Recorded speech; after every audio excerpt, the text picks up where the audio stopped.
Isabelle, tu es thérapeute spécialisée dans l'intuition, les synchronicités et le langage symbolique.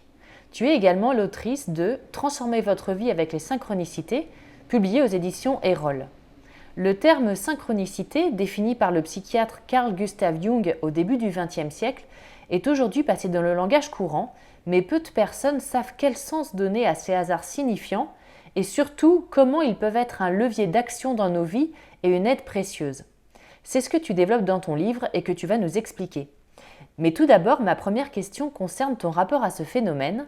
Qu'est-ce qui en a fait une passion chez toi et l'objet de tant de recherches ? Alors, mon histoire avec la synchronicité, elle a commencé par une histoire avec l'intuition. Puisqu'au départ, j'ai eu un jour un eureka fulgurant, une intuition fulgurante, qui a été d'écrire un livre sur l'intuition. Et en travaillant sur l'intuition, j'ai commencé à m'intéresser aux synchronicités. Puisqu'en fait, ce sont deux sujets qui sont intimement liés, même si l'intuition c'est de l'intuition et la synchronicité c'est de la synchronicité, ça va ensemble. Et donc j'ai commencé à m'intéresser, à chercher, à fouiller, et puis petit à petit, dans ma vie, ont commencé à apparaître de plus en plus de synchronicités. Des gens ont commencé à me parler de synchronicité, des gens que je recevais ou en stage, et ça a commencé à vraiment m'interpeller. Et puis j'ai vécu moi-même des synchronicités qui m'ont vraiment bouleversée, interpellée. Et donc au fil des années, j'ai nourri le projet de vraiment comprendre, de chercher, exactement d'ailleurs comme j'avais fait pour l'intuition. J'étais mue d'une curiosité incroyable, j'ai envie de dire, pour comprendre en fait. Et alors au fur et à mesure où j'ai travaillé sur ce sujet, donc dans mes lectures, dans mes interviews, des gens que j'allais voir, j'ai évidemment vu plein de synchronicités qui ont commencé à se manifester de toutes sortes. Et ça a été formidable parce que j'avais, en même temps que je travaillais sur le sujet en prévision de mon livre, j'avais des exemples qui arrivaient, des cas concrets, aussi bien dans ma vie que des gens qui me rapportaient des choses. Et donc ça a été pour moi comme à la fois une gestation qui a mis quand même plusieurs années. Je veux dire, entre le moment où j'ai eu l'idée de faire un livre sur ça, à la suite de l'intuition et le moment où il a paru, il s'est écoulé peut-être 4-5 ans. Et donc tout ce temps en fait a été un temps où j'ai vu les synchronicités, où je les ai observées, je les ai étudiées.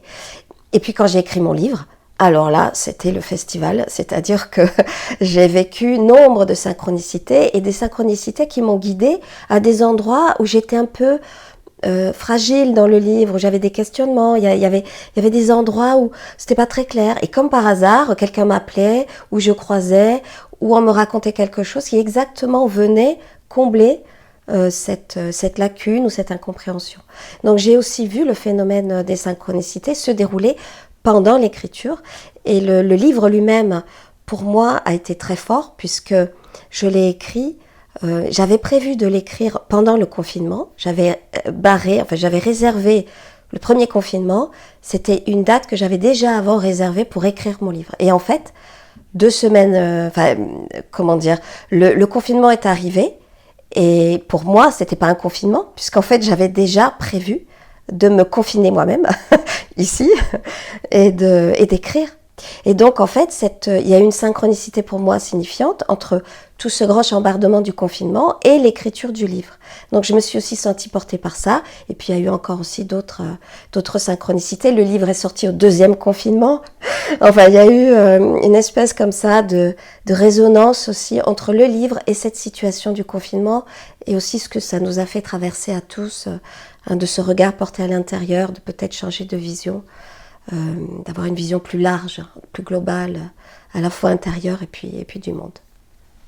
Alors, on va reprendre le terme synchronicité déjà pour être clair sur ce que c'est, parce qu'aujourd'hui, beaucoup de gens l'utilisent et parfois un peu à tort et à travers, donc ça peut être intéressant. Est-ce que tu peux nous expliquer, donc c'est Jung a priori qui en a parlé le premier, et comment il le caractérise, qu'est-ce que c'est une vraie synchronicité ? En fait, c'est Jung qui a théorisé le principe des synchronicités, mais non seulement il l'a théorisé, mais c'est lui qui a créé le mot, en fait. Le mot a été créé par Carl Gustav Jung, et il l'a formé à partir de deux mots grecs, qui est le mot syn, qui veut dire avec, et chronos, temps. Donc, ça suggère, ce mot qu'il a créé lui-même, suggère quelque chose qui se passe ou des événements qui se passent dans une simultanéité de temps. Alors c'est très juste quand tu soulignes que ce terme est un peu flou. Moi, des fois, j'entends des gens qui parlent de synchronicité, mais c'est pas vraiment ça, on sait pas. Donc c'est un peu comme un mot valise ou un mot un peu fourre-tout, j'ai envie de dire, dans lequel on va placer des phénomènes qui nous semblent un peu étranges, des phénomènes qui nous échappent, et voilà, c'est quelque chose, on ne sait pas trop d'où ça vient. Alors qu'en réalité, le terme de synchronicité, tel qu'il a été théorisé par Jung, ça désigne effectivement un hasard signifiant, c'est-à-dire une coïncidence qui fait sens, c'est-à-dire quelque chose, un événement ou plusieurs événements qui vient nous interpeller et qui fait sens pour nous, c'est-à-dire que nous, on va sentir que cet événement, ou ces événements d'ailleurs, parce qu'il peut y en avoir plusieurs qui sont comme imbriqués, et que ce ou ces événements, nous on sent, et là c'est notre intuition qui nous le dit, nous on sent que ça fait sens, nous on sent qu'il y a comme une direction, nous on sent qu'il y a comme peut-être une intelligence, je mets des guillemets. Et d'ailleurs moi je définis souvent pour vraiment expliquer ça le plus simplement possible, ce qu'est une synchronicité, eh bien je dis c'est une coïncidence. Et je fais ce signe comme ça, des guillemets. Ça veut dire que c'est pas une coïncidence. C'est une coïncidence qui n'en est pas une. Moi, je sens profondément que ce n'est pas une coïncidence. Et en fait, comment Jung, il a théorisé ça dans les années 10, dans les années 20, puisqu'il recevait des patients en analyse, en cure analytique, et ces patients ont commencé à lui rapporter de ces phénomènes. Et puis ils avaient très peur d'être moqués. Sauf que Jung, qui avait une approche très large de la psychologie, donc lui il avait une écoute, un accueil particulièrement souple, je vais dire, par rapport à d'autres approches psychanalytiques.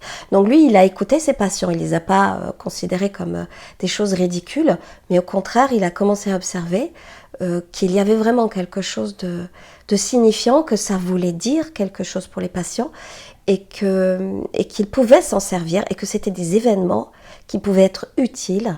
Alors là, dans le travail thérapeutique, mais on peut élargir le champ, ce sont des événements qui peuvent nous être utiles à observer pour cheminer dans notre vie et puis plus largement cheminer vers nous-mêmes. Alors, une autre question, comment on peut s'ouvrir à ce phénomène donc des synchronicités sans tomber dans un extrême? Alors déjà, quand on s'ouvre, ça c'est bien, on peut tout nier, ou alors on peut s'ouvrir et là, voir des synchronicités partout. Comment on peut arriver à distinguer, si c'est possible, une synchronicité d'une simple coïncidence? Alors c'est une grande question. C'est une grande question qui est très intéressante et moi qui me fait aussi penser en parallèle au thème de l'intuition, à comment je sais que c'est une intuition ou pas. Alors comment je sais que c'est une synchronicité ou pas, il y a plusieurs critères qu'on peut observer. Le premier critère, c'est que je sais que c'est une coïncidence signifiante, donc une synchronicité, parce que je vais ressentir quelque chose de particulier au contact de ceux ou de ces événements. Je vais être dans un état émotionnel très particulier que Jung lui-même a nommé numinosité. Donc c'est numinosité avec un N et pas un L. C'est un terme qu'il a emprunté à un théologien et qui veut dire la numinosité. C'est comme un état émotionnel de sidération, de choc intérieur. On est sidéré, on est retourné, on est renversé, ça résonne en nous. Enfin, il peut y avoir plein de mots qu'on peut mettre sur cet état particulier. On peut avoir l'impression que le temps s'arrête. On peut se sentir physiquement éprouvé, c'est-à-dire on peut avoir des frissons ou sentir comme une résonance à l'intérieur du corps quand on prête attention au ressenti. Donc on sent, il se passe quelque chose et j'ai un état émotionnel alors qui est plus ou moins marqué hein. Dans les grandes synchronicités, on va être vraiment retourné comme une crêpe, on va être sidéré, on va être scotché, on ne peut pas ne pas sentir cet état émotionnel qui nous retourne littéralement, qui nous ouvre. Comme si, moi je parle souvent, je dis que les synchronicités c'est comme le pied de biche de l'univers. C'est-à-dire que ça nous ouvre, y compris les plus rationnels, à quelque chose qu'on ne peut pas nier. Donc on peut ressentir cet état émotionnel de manière très intense et évidente, ou on peut aussi le ressentir de manière plus fine, plus subtile, pour des synchronicités entre guillemets moins importantes, ou quand on va avoir un peu du mal, on va se poser des questions, mais quand même, si on observe notre état émotionnel au moment de la synchronicité, on va sentir qu'il y a une résonance émotionnelle. Donc ça, c'est vraiment le premier critère, et pour moi, c'est le plus important, qui permet de définir si je vis une synchronicité ou pas. Et c'est évidemment un critère totalement 100% subjectif. De toute façon, et c'est ça qui fait la beauté de la synchronicité, c'est que c'est du sur-mesure, hein, pour soi. Ceux ou ces événements, ça ne peut arriver qu'à soi. Donc c'est ce qui fait la beauté et la difficulté aussi, puisque c'est tellement du sur-mesure et c'est tellement subjectif qu'on va avoir beaucoup de mal à le partager aux autres, et les autres personnes vont avoir du mal à comprendre pour certaines synchronicités. Si on leur raconte, ils vont dire oui, bon, d'accord, et alors que nous on est on est agi de l'intérieur, on est retourné, enfin il y a vraiment quelque chose qui résonne, on sent que ça fait sens. Donc le premier critère, c'est la présence de la luminosité. Le deuxième critère, c'est le sens. Alors c'est pas tout à fait la même chose. Le sens, c'est-à-dire que je sens que ça fait sens. Et là, c'est plutôt l'intuition. C'est mon intuition qui va me dire que ça fait sens. Il y a la manifestation émotionnelle de luminosité. Et puis, il y a mon intuition qui me dit, je sens que ça fait sens. Je sens qu'il y a une direction. Je sens qu'il y a une sorte de logique. Je ne suis pas capable d'expliquer peut-être, ou de donner une explication ou une interprétation à la synchronicité, ou peut-être c'est évident, je sais ce que ça veut dire, ou je ne sais pas ce que ça veut dire, mais que je sache ce que ça veut dire, ou que je ne sache pas ce que ça veut dire, mon intuition sait, et je sens que ça fait sens. Donc ça, c'est un deuxième critère. Il y a encore un autre critère. Donc le deuxième, il est aussi subjectif, hein. C'est comme le critère émotionnel, il est totalement subjectif. Le critère d'intuition et de sens, il est subjectif. Il y a aussi un autre événement plus optionnel qui est la répétition. Donc il n'est pas nécessaire que ça survienne, hein. On peut vivre des synchronicités sans qu'il y ait de répétition, mais quand il y a une répétition, c'est-à-dire que j'ai un premier événement qui vient m'interpeller. Tiens, j'étais en train de penser à ce sujet, ou j'ai cette problématique en ce moment dans ma vie, et par hasard, je rencontre exactement une personne qui vit la même chose que moi et qui peut me renseigner sur des renseignements que j'avais, ou je cherche un travail à cet endroit et comme par hasard, je tombe dans la rue, ou je tombe sur un journal où je vois quelque chose sur cette entreprise, ça me parle. Donc, il y a un événement qui nous interpelle, mais entre guillemets, on n'en tient pas compte, on n'est pas sûr. Et puis, il y a un deuxième événement. Alors, ça peut être autre chose, hein, un ami qui nous parle de quelque chose, un mail, un objet qu'on va trouver dans la rue, enfin, un autre événement qui va nous ramener encore, ou venir se compléter avec le premier événement. Et puis, il pourrait y avoir encore comme une sorte de piqûre de rappel supplémentaire. Donc, quand il y a la répétition, c'est-à-dire qu'il y a plusieurs événements sans lien entre eux, hein, sans lien de cause à effet entre eux, mais nous on sent que ça dessine comme un plan, il y a une certaine logique. Donc quand il y a une répétition, là on peut vraiment se dire que c'est un critère important de synchronicité. Et puis le dernier critère, qui est là aussi optionnel, mais quand il est là aussi on peut vraiment se dire que oui, c'est certainement de la synchronicité, c'est quand on se trouve soi-même dans un moment de vie de transition, ou de crise ou de transformation, quand on est dans un entre-deux. Hein, par exemple, je suis en train de quitter mon job, ou j'ai quitté mon job et je me questionne sur une nouvelle orientation professionnelle. Je suis en train de me séparer de mon conjoint. Je suis malade, ou je traverse un moment de dépression, ou c'est la crise de la quarantaine et je remets tout en cause. Donc la synchronicité va très souvent et préférentiellement se manifester dans dans ce qu'on peut appeler ces entre-deux de la vie. Hein. Quand je suis en train de quitter un état et je vais vers un autre état, mais c'est encore un peu flou. Hein. J'ai du mal à m'orienter ou j'ai du mal à savoir exactement. Donc là, il peut y avoir dans ces entre-deux de la vie vraiment ce que j'appelle des tunnels à synchronicité ou des vortex. Moi, j'aime bien le mot vortex parce que ça peut vraiment faire ça. Moi, j'en ai vécu. Où on sent qu'il y a comme une espèce d'énergie comme ça, qui a ce mouvement, et ça se multiplie, les synchronicités se multiplient, ça peut parfois devenir quotidien, plusieurs fois par jour, ça vient de différents endroits, différentes manifestations, et ça fait comme une espèce de concentration comme ça, et c'est presque vertigineux, hein, on est pris dans ce mouvement.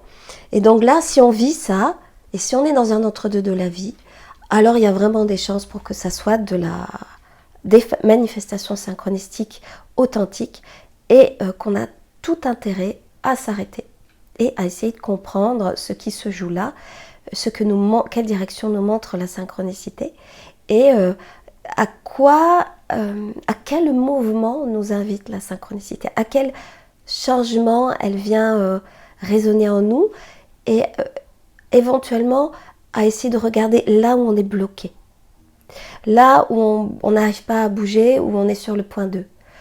Hein, parce que très souvent, alors ça n'est pas systématique, parce que la synchronicité peut avoir plusieurs fonctions, mais une de ses grandes fonctions, ça va être de nous débloquer à un endroit de notre vie où on est bloqué et où on a du mal à bouger. Et donc la synchronicité va agir comme une espèce de, là encore, cette image que j'aime bien du pied de biche, quoi. Il y a quelque chose qui va s'ouvrir.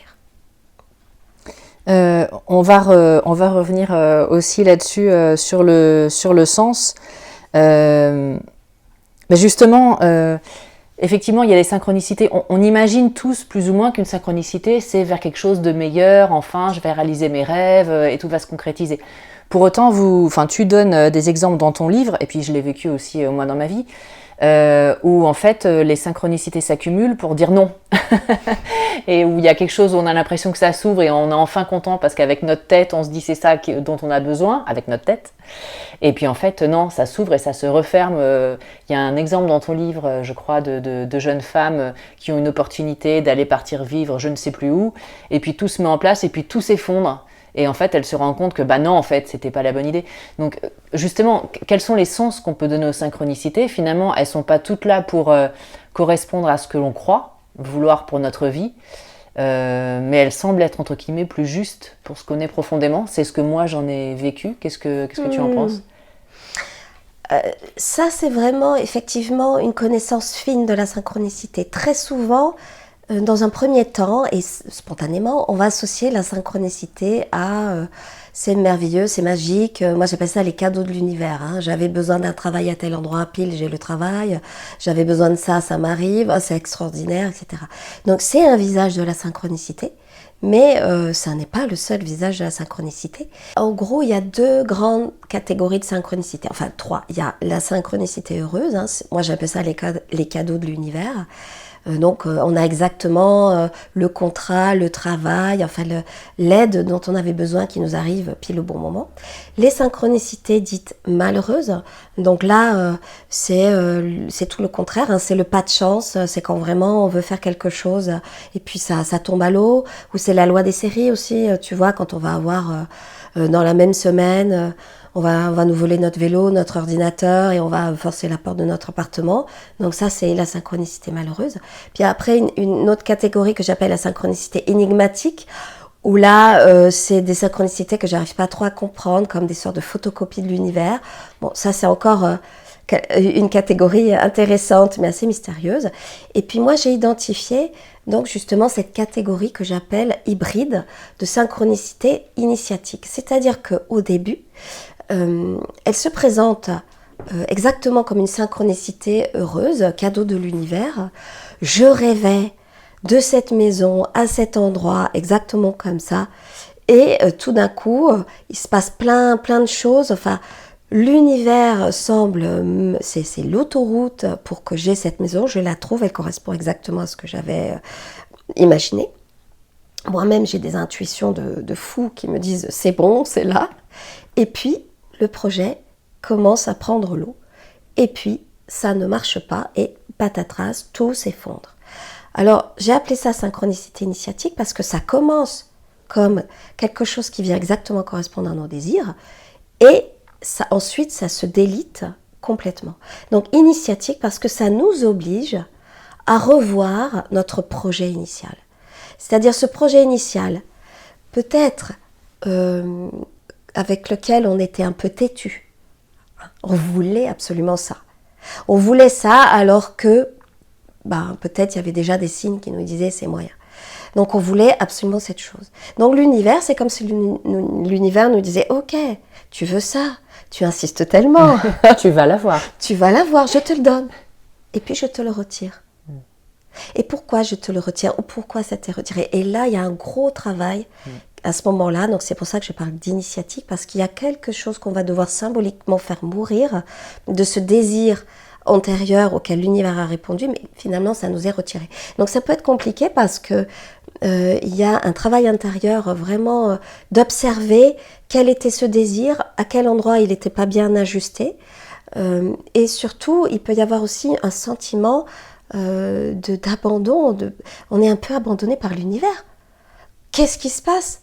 Tout d'un coup, c'est l'autoroute, toutes les synchronicités sont là, les intuitions sont là, mon projet est là, et il m'est retiré. Donc, il peut y avoir aussi un passage on se sent très seul, on se sent plus soutenu par l'univers, ou quelles que soient ses croyances, et on se retrouve seul, abandonné en quelque sorte. Et donc, ça nous oblige vraiment à faire un gros travail d'introspection intérieure et de compréhension de pourquoi ça nous a été donné, pourquoi ça nous a été repris et comment redémarrer et trouver son autonomie aussi.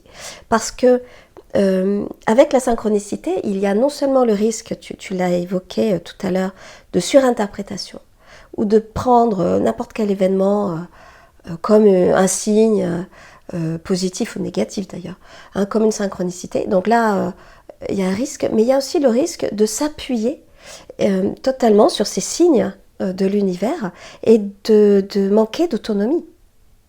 C'est-à-dire, on serait un petit peu comme un enfant dans l'attente de oui, alors si c'est ça que je dois faire, est-ce que je peux avoir un signe? Il me faut un signe, sinon je bouge pas, etc. Et donc ça aussi, ça peut être un autre écueil en fait, ce manque d'autonomie. Dans tous les cas, que l'on ait des croyances plus ou moins spirituelles en la synchronicité, on pourra peut-être y venir après de d'où ça vient, tout ça. Une chose est sûre, c'est que nous sommes ici, en tout cas dans cette vie et dans cette expérience de vie incarnée, pour être autonomes. Que nous soyons autonomes de nos parents physiques, matériels, les parents que nous avons. Phase déjà. Voilà, c'est déjà l'autonomie, mais aussi autonome, plus symboliquement, si on a des croyances de parents plus symboliques ou de l'univers. Et nous avons aussi un travail d'autonomie à faire et d'individuation, disait Jung, pour aussi être capable de se guider par soi-même et de ne pas sans cesse avoir besoin de signes qui vont venir nous rassurer ou nous réassurer. Ouais, finalement, pour une personne qui est un peu dépendante, entre guillemets, au sens large du terme, la synchronicité peut devenir un peu une drogue. Tout à fait. Et donc un piège. Tout à fait. Et tout à fait, une drogue et presque un soutien, une béquille sans laquelle on va avoir du mal à avancer à certains moments. Et on peut le voir, peut-être qu'on l'abordera après, mais dans la question des oracles. Donc la mode des oracles, alors moi j'adore les oracles, je trouve ça formidable, ça peut être très inspirant, venir nous questionner, venir mettre en marche, venir titiller notre intuition, venir grandir intérieurement, venir nous poser des questions. Mais si c'est trop utilisé de manière systématique, de manière quotidienne, comme parfois je l'entends, alors là, il peut y avoir un excès. C'est-à-dire qu'on n'est plus capable de rien faire si on n'a pas tiré la carte de l'oracle ceci ou de l'oracle cela.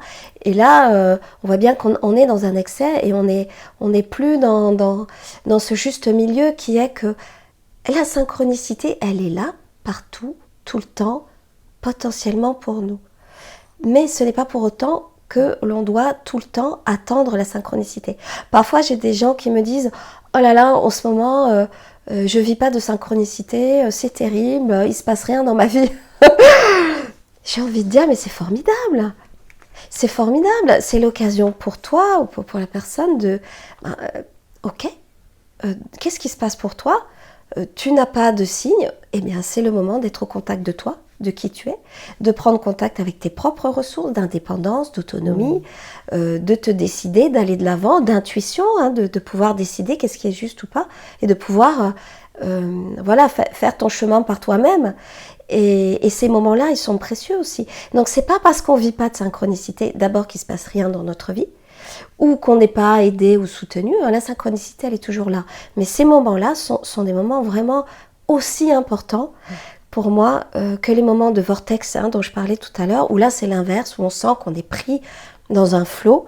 C'est presque une sorte d'ivresse. Et c'est dans les deux cas, il y a quelque chose à tirer de cette expérience, soit par la surprésence ou la présence importante, soit par l'absence.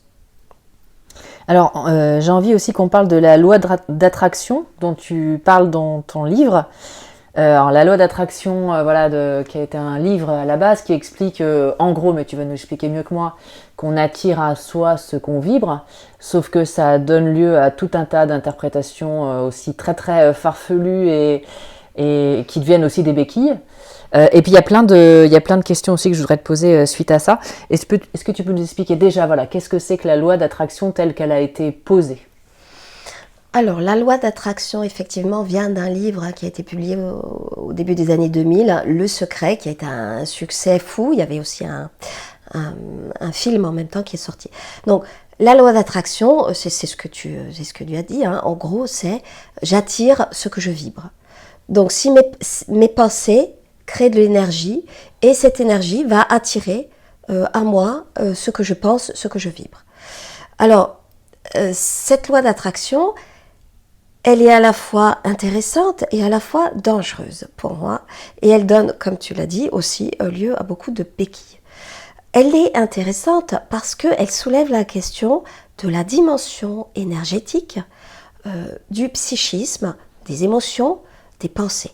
Et cette dimension énergétique, c'est-à-dire que ce que je ressens quand j'ai des émotions, quand j'ai des pensées, eh bien, il va y avoir une certaine qualité énergétique, vibratoire, qui va se dégager de moi. Ça, cette notion d'énergie psychique, d'énergie émotionnelle, elle n'est pas du tout récente. L'un des premiers à en avoir parlé, et je reviens à Carl Gustav Jung, c'est Jung qui a parlé de ça. Lui, il parle d'énergie psychique. Donc, cette notion d'énergie, elle est intéressante. En effet, si je vais vibrer des émotions, vibrer des pensées, vibrer peut-être certains schémas, je vais peut-être pouvoir en effet attirer des personnes, des événements qui vont venir résonner avec cette qualité vibratoire que j'aimais. Donc la loi d'attraction, elle a un fondement pour moi qui est intéressant et qui est intéressant à observer, qui est réel et qu'on peut voir à l'œuvre dans les fameux schémas répétitifs, et notamment les schémas répétitifs dits névrotiques, c'est-à-dire quand nous allons de manière sempiternelle répéter la même histoire, répéter les mêmes échecs, répéter les mêmes épreuves en fait. Donc sous des visages différents, mais on va s'en rendre compte au bout d'un moment que l'on répète. Donc on voit bien que là il y a quelque chose en fait qui est réel et qui semble venir résonner. Sauf que la loi d'attraction telle qu'elle a été posée peut donner aussi lieu à des dérives. Et qu'est-ce que c'est que la dérive principale de la loi d'attraction ? Que d'ailleurs maintenant le mot est un peu passé de mode, on va entendre d'autres mots, loi d'intention, mais aussi le mot de la manifestation. On entend beaucoup ce mot, c'est-à-dire qu'on va manifester une réalité, ce qui revient à la même chose de la loi d'attraction. Qu'est-ce que c'est que les dérives de la loi d'attraction ? Eh bien, si j'ai besoin de quelque chose, ou j'ai envie de quelque chose, il suffit que je le pense pour le vibrer, et donc je vais l'attirer. Donc du coup, on voit des programmes en développement personnel, des masterclass, où on nous explique qu'il faut faire des méditations, des visualisations, poser des intentions, voire, je vois beaucoup ça, faire des tableaux de visualisation, hein, c'est-à-dire on va mettre des photos de ce qu'on souhaite, etc. Bon. Et dans l'espoir que ces événements que l'on va donc visualiser vont se réaliser. C'est une vision qui n'est pas totalement fausse ni inintéressante, parce que si j'envoie l'intention à l'univers que j'ai envie d'avoir tel métier, que j'ai envie d'aller à tel endroit, il y a quelque chose qui peut réagir. Mais le risque, l'énorme risque, c'est que ce qu'il faut comprendre, c'est qu'il n'y a pas uniquement ce que je vibre de manière consciente, il y a tout ce que je vais vibrer de manière inconsciente. Et tout ce que je vais vibrer de manière inconsciente, ça peut être ce que j'ai soigneusement refoulé, ce que j'ai soigneusement mis de côté, dénié, ou même, dans les cas un peu extrêmes, qui est frappé d'amnésie. Donc je vais consciemment, je vais prendre un exemple concret, qui est un exemple que j'explique dans mon livre, mais qui est tiré d'un cas réel. Une femme qui a 50 ans, elle veut absolument être en couple. Jusqu'à présent, elle n'a jamais vraiment réussi à être en couple. Ça a toujours été un échec.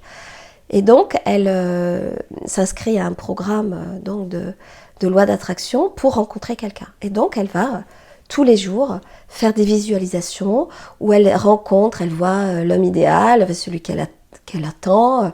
Elle se voit au mariage, au bras de cet homme et tout ça. Enfin voilà. Puis elle fait tout un travail de méditation, de visualisation, etc. Et puis, en fait, elle se rend compte qu'au cours de ces visualisations, le mariage, en fait, tourne au vinaigre. C'est-à-dire qu'en fait, elle tombe et que ça marche pas du tout, en fait. Et puis, dans sa vie, ça marche pas, en fait. Ou alors, au pire, elle attire des compagnons ou des hommes, en fait, qui lui font revivre le même schéma d'échec. Donc, dans le cas de cette femme, on peut imaginer qu'il y a tout un programme inconscient dont elle n'a pas conscience et qui fait qu'elle n'est pas prête à accueillir un homme, voire qu'elle est habitée par des états de colère énormes vers l'homme dont elle n'a pas conscience parce qu'elle n'a peut-être pas eu encore l'occasion d'aller travailler sur ses schémas inconscients. Donc, elle ne le sait pas, mais l'univers le sait. Elle vibre. Elle a envie de rencontrer un homme, ça c'est la partie qu'elle envoie, consciente. Émergée de l'iceberg. Et la partie immergée de l'iceberg, je suis très en colère contre les hommes, c'est tous des salauds. Et vraiment, je fuis la relation. Et du coup, elle attire en fait ce qu'elle vibre le plus, à savoir l'inconscient. Voilà, donc là, si l'inconscient est vraiment très actif, c'est pour ça qu'il y a vraiment besoin, si l'inconscient est vraiment très actif, elle va rencontrer des hommes qui vont lui faire revivre un schéma de violence, un schéma d'échec, ou alors elle rencontrera personne dans le meilleur des cas. Donc là, effectivement, ce qui vibre le plus fort, on peut imaginer que c'est cette partie immergée, parce que, pour reprendre l'image effectivement de l'iceberg, il y a une toute petite partie extérieure, et puis la partie en dessous est bien plus vaste. D'où la très grande importance quand on travaille sur soi et qu'on a envie de jouer avec la synchronicité pour attirer des choses à soi, d'avoir fait un gros travail sur soi aussi, de connaître ces zones d'ombre, d'aller dans ces endroits de l'inconscient. Plus on va être aligné, plus on va prendre conscience de ces ombres, plus on va pouvoir danser avec la synchronicité. Je reprends l'expression de Jean-François Vézina, qui est un psychanalyste jungien, un spécialiste du sujet. On va pouvoir danser avec la synchronicité, et la synchronicité va nous guider et va nous accompagner de manière de plus en plus juste, et on aura moins tendance à vivre peut-être de ces fameuses synchronicités initiatiques. J'ai une autre question qui dérive un peu de ça. Donc sur cette fameuse loi d'attraction, et effectivement, moi je l'ai vu dans ma vie aussi, on fait un travail, etc. Et puis dans les rencontres amoureuses, c'est assez caractéristique, et au bout d'un moment on se rend compte que tiens, on a récupéré le même numéro d'avant, ils se ressemblent pas du tout, mais je revis la même situation intérieure. Est-ce que pour autant les situations qu'on va vivre de répétition, où ça s'engage mal, on va dire, peuvent se transformer si justement on prend conscience de ce qui se passe et si on a un comportement différent de ce qu'on a toujours mis en place comme comportement avant. Dans quelle mesure la synchronicité, entre guillemets, et la répétition peuvent être aussi des schémas de transformation si on prend conscience de ce qui se passe? Tout à fait. Alors, et comment on peut faire? Ouais. C'est surtout ça la question. Ouais.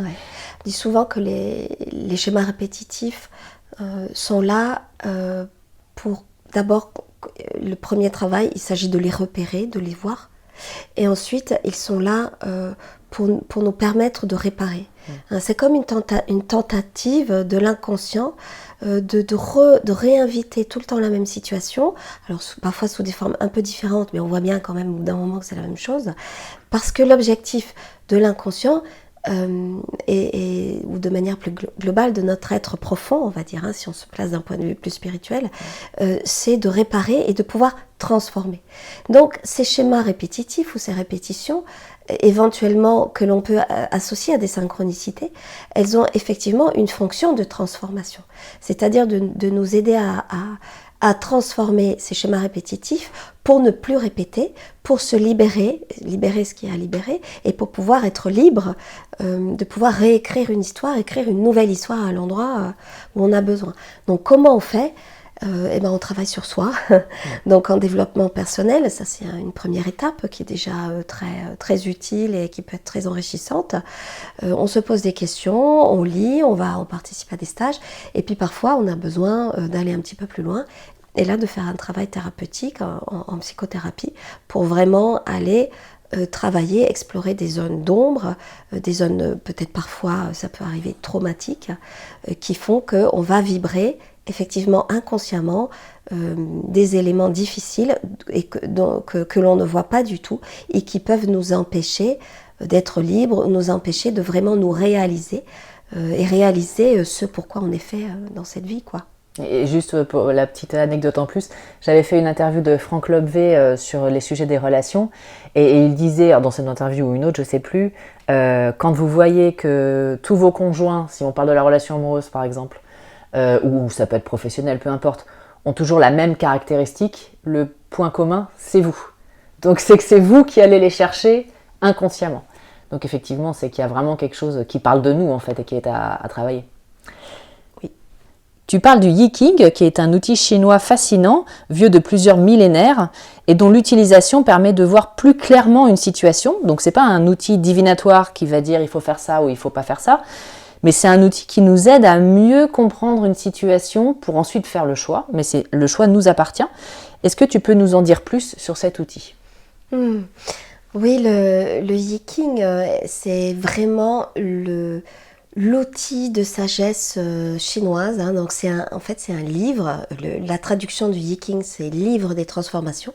Donc c'est un livre de sagesse, d'aide à la décision, dans laquelle il y a en quelque sorte 64 situations de la vie qui ont été décryptées donc par les Chinois. Donc c'est un livre très ancien, on va retrouver l'influence de Lao Tzu, l'influence de Confucius. Donc dans ces 64 situations qu'on appelle hexagrammes, parce qu'en fait ce sont des petits schémas qui sont composés de traits, mais ce qu'il faut retenir, c'est que ces 64 situations sont comme des situations de vie qu'on peut être amené à rencontrer. Et les Chinois, qui sont très pragmatiques, parce qu'ils aiment bien les choses assez carrées, ils ont identifié ces situations de vie et ils donnent des conseils de comportement dans ces situations. Ils nous donnent des clés de lecture, des clés d'interprétation, de compréhension en fait de ces situations. Donc le Yiking a été découvert dans les années 50, 60, plutôt 60, oui, grâce notamment à Jung, en fait, qui a signé la préface en fait, de la première traduction du Yiking en Europe. Donc c'est lui qui a signé la préface parce que Jung, encore une fois, lui, était très attiré par le Yiking et lui-même l'utilisait pour lui et parfois, c'est arrivé avec des patients dans des consultations.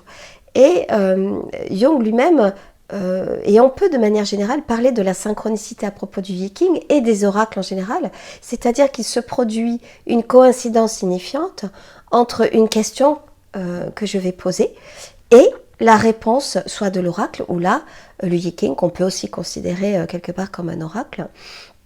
Donc ça va être signifiant pour moi, c'est-à-dire que ce que je vais obtenir dans le tirage va correspondre à ma situation. Donc de manière traditionnelle, on tirait le Yi-King avec des baguettes d'Achillée, c'est plus le cas aujourd'hui, maintenant on utilise des pièces de monnaie ou encore il y a des cartes, des jeux de cartes qui représentent les 64 cartes, donc 64 situations du Yi-King. C'est vraiment le Yi-King pour moi, si je devais retenir un oracle, c'est celui-là que je choisirais sans hésiter, c'est le plus pertinent pour moi, c'est le plus précis, c'est aussi celui qui laisse le plus de liberté et d'autonomie. À aucun moment dans le Yi-King, on va faire de la divination. C'est-à-dire qu'on va dire c'est comme ça, et il faut faire ça, il faut faire ci, ou c'est pas bon de faire ça, ou c'est bon de faire ça. C'est beaucoup plus fin, c'est beaucoup plus subtil. Le Yi-King a vraiment cette finesse de philosophie, parce que c'est un livre de philosophie, de sagesse chinoise.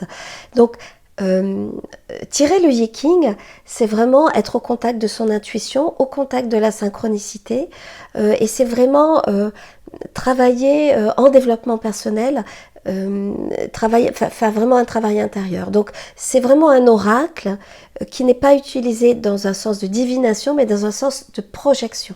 C'est-à-dire comment ce support va m'aider à me projeter. Et donc pour ceux qui connaissent et qui ont découvert le Yi-King, je dirais en général quand on tombe dans la marmite, on reste dedans parce que c'est quand même assez scotchant et assez sidérant. C'est-à-dire que vraiment le Yi-King, et d'ailleurs Jung lui-même en parle, de cette synchronicité, c'est-à-dire que très souvent quand on va utiliser le Yi-King, on va sentir que ce qui nous est renvoyé est juste et que ça fait sens. Et donc ça vient nous impacter. Mais là encore, je signale aussi que parfois ça marche pas. Et que parfois la synchronicité, elle n'est pas là. Et qu'il faut aussi l'accepter, il faut sentir à certains moments, on va tirer le Yi-King, on va demander au Yi-King, on a envie d'une inspiration, il y a une situation qui nous questionne, on ne sait pas trop, on est un peu hésitant, on est perdu peut-être, et on va interroger le Yi-King, et on obtient un hexagramme, une ou plusieurs situations, et on se dit, mais je comprends pas. Ça résonne pas, ça me parle pas. Bien moi je dirais dans ces cas-là, on n'insiste pas. C'est peut-être pas le moment. Peut-être que la question que nous avons posée, elle est mal posée, ou que nous ne l'abordons pas de la bonne manière. Ou peut-être tout simplement que nous avons à nous débrouiller tout seuls dans cette situation et que le Yi-King nous le fait savoir. Tout simplement. Donc c'est important de bien s'écouter aussi de manière générale quand on va utiliser ce type de pratique synchronistique directe, où là il s'agit d'aller questionner directement la synchronicité. Alors il y a un autre outil synchronistique qui est le rêve. Comment est-ce qu'on peut, pareil, voir quels sont les rêves synchronistiques et quels sont les rêves un peu plus classiques qui vont juste être l'expression des émotions refoulées de la journée, ou voilà, des choses assez banales en fait. Alors, un rêve synchronistique, c'est un rêve dans lequel, ou pour lequel, qui va rencontrer le réel. C'est-à-dire qu'il y a des éléments de mon rêve qui vont se produire dans le réel. Il va y avoir une rencontre entre mon rêve et le réel. Le plus grand exemple de rêve synchronistique, c'est le rêve que Jung lui-même a raconté. C'est la synchronicité emblématique qu'a rapporté Jung à propos du scarabée. Il avait une patiente, elle était en analyse, en cure analytique avec lui. Un jour, elle arrive et elle est en train de lui raconter un rêve dans lequel on lui offre un bijou en forme de scarabée. Jung commence à interpréter le symbole du scarabée en lui disant que dans la mythologie égyptienne, le scarabée est le symbole de la transformation. Et à ce moment-là, Jung entend un petit bruit tapoter à sa fenêtre et il regarde, il ouvre la fenêtre et en fait c'est une cétoine dorée, qui est l'équivalent du scarabée en Europe, qui se présente comme un scarabée, qui vient se poser sur sa main. Jung le montre à sa patiente et lui dit « Tenez, le voilà votre scarabée ». Et la patiente vit une synchronicité, elle est sidérée, et Jung raconte ensuite que cette synchronicité l'a libérée ou l'a débloquée dans son travail de psychothérapie analytique, de cure, et elle a pu s'ouvrir à une partie plus intuitive d'elle-même, plus sensible. Donc ça, c'est le plus grand exemple de rêve synchronistique, on peut dire. Donc là, on voit qu'il y a eu un élément du rêve, le scarabée, qui a rencontré le réel. Le scarabée s'est matérialisé en quelque sorte. Donc c'est ça un rêve synchronistique. C'est un rêve que l'on pourrait qualifier sous certains aspects de prémonitoire, c'est-à-dire que quelque chose du rêve va se manifester dans l'espace réel. Donc, ce que l'on peut dire, c'est que lorsqu'on va vivre un rêve synchronistique, c'est-à-dire pour simplifier, lorsque je fais un rêve, qu'il y a un élément du rêve qui va se manifester dans le réel, eh bien ça veut dire que le rêve que j'ai fait ou l'événement que je vis en rapport avec ce rêve est vraiment important. Et c'est comme s'il y avait vraiment à ce moment-là une rencontre entre le psychisme et le monde réel. Et là, on est vraiment à la frontière de la synchronicité qui est entre monde matériel et monde immatériel, entre visible et invisible. C'est-à-dire que là, deux mondes viennent se rencontrer, s'interpénétrer. Et Jung parlait à propos de cette rencontre possible entre le monde de la matière et le monde de la non-matière, de l'invisible, on va dire. Il parlait de monde physico-psychique, c'est-à-dire de monde de unus mundus, c'est un terme latin qui veut dire de monde un, c'est un terme qui vient des alchimistes, qui serait un monde à la fois physique et psychique. Et où le monde psychique, des émotions, la pensée, le monde spirituel, serait directement en relation et en communication avec le monde de la matière. Et que la synchronicité serait une manifestation de ce monde physico-psychique. Alors, ça paraît un peu obscur comme ça, mais Jung a travaillé pendant plusieurs dizaines d'années, en tout cas il a mené une réflexion très nourrie et très profonde avec un physicien quantique qui s'appelait Wolfgang Pauli. Ils ont échangé une correspondance pendant plus de 30 ans, je crois, pour chercher à prouver l'existence de ce monde physico-psychique, c'est-à-dire où matière et esprit peuvent communiquer entre eux, et où le monde de la matière peut me renvoyer en miroir quelque chose que je pense, quelque chose que je vis, quelque chose que je rêve, ou une émotion qui m'habite, et que les deux se rencontrent. Et là, on arrive, je dirais, à cette frontière un peu de transcendante, en fait, qui vient nous questionner, la synchronicité, parce que on arrive, comment dire, à la limite de ce que la science peut expliquer, mais de ce que nous vivons, puisque nous sommes nombreux à vivre des synchronicités et à sentir qu'il y a un langage de l'univers, il y a quelque chose qui se passe. Donc la synchronicité vient nous mettre au contact d'un monde plus grand, on peut dire, d'une forme plus spirituelle de la vie, peut-être plus grande, dans laquelle je n'explique pas tout, mais certains phénomènes de rencontre entre matière et esprit peuvent se produire et que ça fait sens pour moi. Alors, on va revenir aussi brièvement à la mode des oracles, mais je pense que tu vas peut-être pouvoir nous dire un peu comme le geeking. Effectivement, il y a une grande mode des oracles depuis quelques années, c'est un peu les best-sellers des ventes. Comment les utiliser à bon escient ? Oui. Bien utiliser un oracle, c'est d'abord bien se positionner par rapport au sujet que l'on veut questionner à travers l'oracle. Ça veut dire apprendre à poser les bonnes questions et de la bonne manière. Une mauvaise manière d'utiliser un oracle, ce serait de dire est-ce que, alors j'utilise un exemple un peu caricatural, mais est-ce que je vais décrocher ce job? Est-ce que je vais gagner au loto?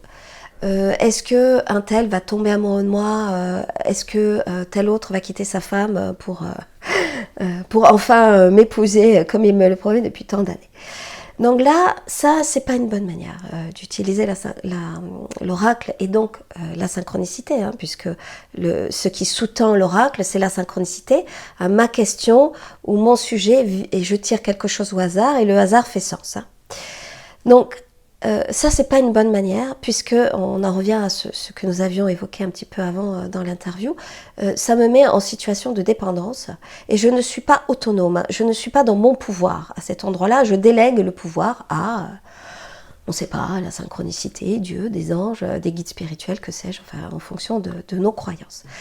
Une bonne manière d'utiliser l'oracle et donc la synchronicité, quand on va questionner la synchronicité, c'est: qu'en est-il de ma relation avec tel homme qui, depuis 5 ans, me dit qu'il va quitter sa femme pour m'épouser et qui ne le fait pas? Qu'en est-il de cette situation? Qu'en est-il, c'est-à-dire que l'oracle va aider à voir quelque chose de juste que nous, on ne voit pas bien, peut-être. Voilà, l'oracle peut aider à me faire prendre conscience. Ça veut dire éclairer des espaces que j'ai besoin, moi, d'éclairer pour me diriger et pour prendre des décisions dans cette situation. Donc ça, c'est vraiment une question très basique, très large. Qu'en est-il d'eux, hein? Mais ça peut être des questions stratégiques. Quelle serait la meilleure attitude que je pourrais adopter dans cette situation qui me pose question ou qui me fait souffrir ou dans laquelle je me sens bloquée? Comment résonne telle rencontre? Donc, ce sont des questions relativement ouvertes, mais qui peuvent être quand même assez ciblées, mais qui, c'est très important, nous renvoient à notre propre capacité de décision et de pouvoir, et qui ne remet pas à l'autre, que ce soit une personne ou là un grand tout, on ne sait pas, une décision qui seule me revient et qui m'amenderait de faire un travail de compréhension plus profond. Donc l'oracle, quand on va l'utiliser comme ça, c'est-à-dire qu'en est-il de cette situation, comment ça résonne, c'est quoi cette décision pour laquelle j'hésite. Parfois, on n'a même pas forcément besoin de formuler une question, mais simplement de se mettre dans l'état d'esprit intérieur, de se mettre en résonance avec une situation qui nous pose question. Mais en aucun cas, demander ce qui va se passer. Demander ce qui va se passer, c'est le meilleur moyen pour obtenir soit une réponse qui soit n'importe quoi, soit qu'on soit bercé d'illusions. Donc ça, c'est la première chose, de comment bien utiliser un oracle. Ensuite, l'utiliser avec parcimonie. C'est-à-dire, et ça c'est mon point de vue personnel, hein, pas tous les jours. Pas tous les jours, parce que tous les jours, ça veut dire quoi? Ça veut dire qu'on devient dépendant. On devient dépendant d'un outil, on a besoin de ça. Je vois, c'est à la mode, hein, certaines personnes, tous les jours, tirent une carte pour la météo du jour. Non, la météo du jour, c'est nous qui la vivons. C'est moi qui la vis, j'ai pas besoin de tirer une carte. Et surtout le Yiking, qui est quand même, si on revient au Yiking, qui pour moi est le meilleur des oracles, j'ai pas besoin d'aller solliciter ce livre de sagesse millénaire qui a vraiment un recueil de sagesse puissant, sacré, pour tous les jours me dire dans quelle météo je suis. On respecte aussi, il y a une sorte de respect de soi-même, de sa propre responsabilité, et aussi respect de la synchronicité de ce phénomène assez mystérieux aussi avec ses dimensions spirituelles. Donc pas tous les jours. En questionnant de manière à toujours ramener à sa propre responsabilité, qu'est-ce que je peux faire dans cette situation, quelle est l'attitude la plus juste dans cette situation, que comprendre de cette situation, qu'est-ce que veut dire telle situation, ou qu'est-ce que je dois en comprendre, où en suis-je de cette situation ou de cette décision. Voilà, donc ça c'est pour moi les 2 points clés de bien utiliser un oracle. Et de toujours aussi se donner la possibilité qu'aujourd'hui ça ne marche pas et que c'est ok, et de sentir en soi le moment où c'est juste ou pas. Il y a des fois l'oracle il répond pas et c'est pas grave, et donc de toujours garder, je dirais, une forme de discernement pour que vraiment utiliser cet outil fabuleux pour vraiment qu'il soit au maximum, c'est-à-dire nous aider à nous développer, nous aider à comprendre, nous aider à nous orienter. Et d'ailleurs, il y a un outil synchronistique qui est très intéressant à utiliser, c'est la bibliomancie, En quoi ça consiste? Ça consiste à se poser une question et à ouvrir un livre, n'importe quel livre, dans sa bibliothèque, celui qui nous attire intuitivement. Et on fait exactement comme pour un oracle, on se met dans une question intérieure et on va ouvrir le livre au hasard, on va pointer le doigt. C'est une pratique, il y a certaines personnes qui aiment bien faire ça. Et ça peut être très intéressant, ce qu'on obtient. Donc on peut lire ce qu'on va obtenir sous notre doigt, un petit peu avant ou un petit peu après. Et c'est aussi une manière d'utiliser la synchronicité de manière très simple, il n'y a pas besoin d'oracle. Il y a encore d'autres techniques qu'on peut utiliser, avec toujours le même esprit de jeu, de découverte, de discernement et d'être au contact de sa propre responsabilité. Est-ce que, petite question personnelle, est-ce que tu peux nous raconter brièvement une synchronicité que tu as vécue, pour qu'on voit un peu à quoi ça peut ressembler, et qui t'a particulièrement touchée? Oui, alors j'ai vécu beaucoup de synchronicités et dont un certain nombre m'ont vraiment marqué, d'ailleurs, que je raconte dans mon livre, puisque j'ai mouillé la chemise. J'ai aussi décidé, en écrivant ce livre, de rapporter des cas personnels. Mais là, la synchronicité qui a été vraiment, je dirais, la plus porteuse pour moi, d'un point de vue positif et d'un point de vue profond, c'est la synchronicité que j'ai vécue en arrivant dans cet appartement, donc celui dans lequel nous sommes et dans lequel j'habite aujourd'hui. J'étais dans un moment de vie très difficile où je devais vraiment faire des changements très importants. Je devais quitter une maison dans laquelle j'habitais avant. Il y avait aussi une séparation, enfin vraiment une situation de vie très compliquée. Et j'étais vraiment débordée en fait. J'arrivais plus émotionnellement à gérer les choses.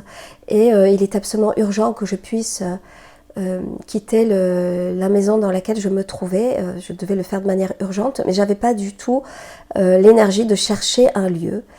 Et par une série de hasards, vraiment cet appartement est venu à moi, donc sans que je ne demande rien. Une amie, alors que j'avais absolument rien demandé, m'a proposé, m'a parlé de cet appartement. Puis il y a eu vraiment une série d'événements qui se sont goupillés pour que clairement j'arrive ici.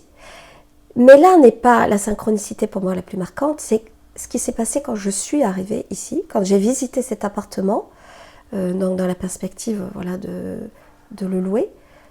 L'appartement était totalement vide, à l'exception d'une seule chose. Et c'est un objet qui se trouvait sur le petit balcon qui est juste derrière moi, enfin en bas pas le balcon, mais le rebord de la fenêtre. Il y avait un cristal qui d'ailleurs est là, toujours dans mon appartement. Donc un cristal assez gros, un cristal roche, et qui brillait sur le petit rebord. Et quand j'ai vu ça, pour moi, là, j'ai eu une manifestation émotionnelle très forte. Donc j'ai vraiment vécu un état de luminosité, pour reprendre ce que l'on disait plus tôt. Je me suis mise à pleurer parce que pour moi, ce cristal, c'était tout à fait étonnant, ça me disait « tu es au bon endroit, ça va aller mieux, on est là, on t'aide et ça va être lumineux pour toi, ici dans cet appartement ». Et donc ça, c'est vraiment une des synchronicités qui m'a le plus aidée et qui m'a le plus touchée émotionnellement. Et ma dernière question, pour conclure, toutes ces synchronicités, ces hasards signifiants, de ton analyse, de toi, ce que tu as vécu personnellement et tout ce que tu as étudié aussi, d'où ça vient finalement? Qu'est-ce que c'est selon toi? Oui, là aussi c'est une grande question. En fait, ça nous renvoie mais comment ça marche, et encore au-delà, d'où ça vient. Ah, ça, c'est le gros dossier. Et pourquoi? Et pourquoi, voilà, et d'où ça vient, et pourquoi, etc. Alors, là aussi, il y a plusieurs manières d'aborder la synchronicité, ce d'où ça vient et pourquoi. Il y a une manière assez basique. La synchronicité, ça vient de mon inconscient. C'est tout simple, en fait. Je vois quelque chose dans la rue ou je fais une rencontre. C'est parce que dans mon inconscient, il y avait cette question, il y avait ce sujet. Donc, c'est mon inconscient qui travaille. Il y a rien à en dire de plus. Ou alors, une autre version qui serait de dire c'est le hasard existe, tout est probable, donc la probabilité pour que je rencontre telle personne à tel endroit, à tel moment, bah, c'est probable, donc passé, il n'y a rien à voir, c'est juste le hasard est vide, voilà, il n'est pas intelligent. Et puis, il y a petit à petit, on va progresser vers quelque chose de plus spirituel, et pour un certain nombre de personnes, la synchronicité, ce serait des messages qui nous seraient envoyés de la part de guides spirituels, parfois de la part de défunts, de la part d'anges, d'anges gardiens que l'on aurait. Hein, donc il y a toute cette dimension aussi beaucoup plus ésotérique, ou beaucoup plus spirituelle. Et d'ailleurs, nombre d'entre nous ont pu vivre des événements de synchronicité ou de coïncidence qui leur donnaient vraiment la sensation, voire qu'ils étaient persuadés que c'était le signe d'un défunt, ou d'un mort, hein, d'une personne aimée de la famille, et qui envoyait un signe que seule la personne pouvait reconnaître. Donc là, on rentre vraiment dans le domaine de la croyance personnelle. Et je dirais que c'est à chacun de se placer son curseur là où il a envie. Moi, j'ai une vision intégrative, donc j'aime toutes les dimensions. Je trouve que la dimension de l'inconscient, elle est passionnante, et elle est d'ailleurs celle qui est utilisée dans un travail de développement personnel ou plus thérapeutique. On va vraiment chercher à interpréter une synchronicité comme on interpréterait un rêve, quels sont les symboles qui sont là, à quoi ça m'amène. Et puis, pourquoi pas, moi aussi, des fois, j'ai été vraiment... j'ai eu la sensation que certaines synchronicités me donnaient l'impression d'être accompagnée par l'univers ou par une force plus grande qui me dépassait et qui m'envoyait des messages d'encouragement et d'espérance en me disant « Tiens bon Isabelle, ça va, tu vas y arriver, regarde, on t'envoie un petit message, une plume, une petite pièce sur ton chemin, une rencontre, une phrase que tu vas entendre et qui tout d'un coup me donne de l'espoir, me donne envie d'aller de l'avant. » Donc moi je trouve qu'il serait dommage de se cantonner et je le vois aussi, hein, que à une interprétation totalement spirituelle, c'est-à-dire les synchronicités, ça n'est que des anges, ça n'est que nos guides spirituels, ça n'est que des défunts. Et au contraire, se cantonner uniquement à la synchronicité, c'est juste mon inconscient en fait qui projette des choses et puis point barre. Moi, je me dis qu'on est tout ça. On est tout ce prisme-là, donc de la psychologie, du psychisme, jusqu'à quelque chose de beaucoup plus spirituel. Et donc, essayons en tout cas d'accueillir pour chacun d'entre nous, ce qui fait sens. Et si à un moment donné, ça me porte de penser que l'univers m'aide, que l'univers m'envoie un message, eh bien pourquoi pas ? Si ça me donne de l'espoir, si ça me donne ce sentiment que je me rapproche de moi-même, que je peux, grâce à ce message, devenir qui je suis, que ça me soutient, moi je trouve ça formidable. Donc voilà, moi je suis pour vraiment une approche intégrative de la synchronicité et de ce fameux d'où ça vient et à quoi ça sert. C'était vraiment passionnant. Merci beaucoup Isabelle. Merci.